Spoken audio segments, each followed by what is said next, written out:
ನಗರದ ಜೆಡಿಎಸ್ ಪಕ್ಷದ ಮುಖಂಡ ಶೇಖ್ ಸಾದಿಕ್ ರಜ್ವಿ ಹಲವು ದಿನಗಳಿಂದ ಕಾಂಗ್ರೆಸ್ ಪಕ್ಷಕ್ಕೆ ಸೇರ್ಪಡೆಯಾಗಲು ಇಚ್ಛಿಸಿದ್ದು, ಇಂದು ಚಿಕ್ಕಬಳ್ಳಾಪುರ ನಗರದಲ್ಲಿ ನಡೆದ ಮುತ್ತುವಲ್ಲಿ ಸಮಾವೇಶದಲ್ಲಿ ಸಚಿವ ಜಮೀರ್ ಅಹಮದ್ ಖಾನ್, ಮುಖ್ಯಮಂತ್ರಿಗಳ ರಾಜಕೀಯ ಕಾರ್ಯದರ್ಶಿ ನಜೀರ್ ಅಹಮದ್ ರವರ ಸಮ್ಮುಖದಲ್ಲಿ ಕಾಂಗ್ರೆಸ್ ಪಕ್ಷಕ್ಕೆ ಸೇರ್ಪಡೆಯಾದರು.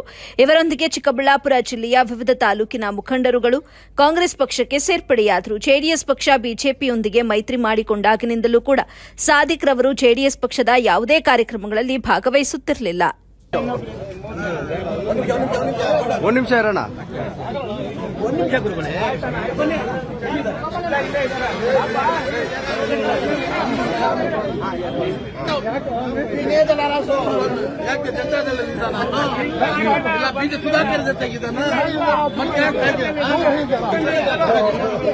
ಸ್ವಲ್ಪ ಇದ್ದ ಬನ್ನಿ ಸರ್, ಸ್ವಲ್ಪ ಇದ್ದ ಬನ್ನಿ ಸರ್, ಒಂದು ನಿಮಿಷ ಸ್ವಲ್ಪ ಇದ್ದ ಬನ್ನಿ ಸರ್.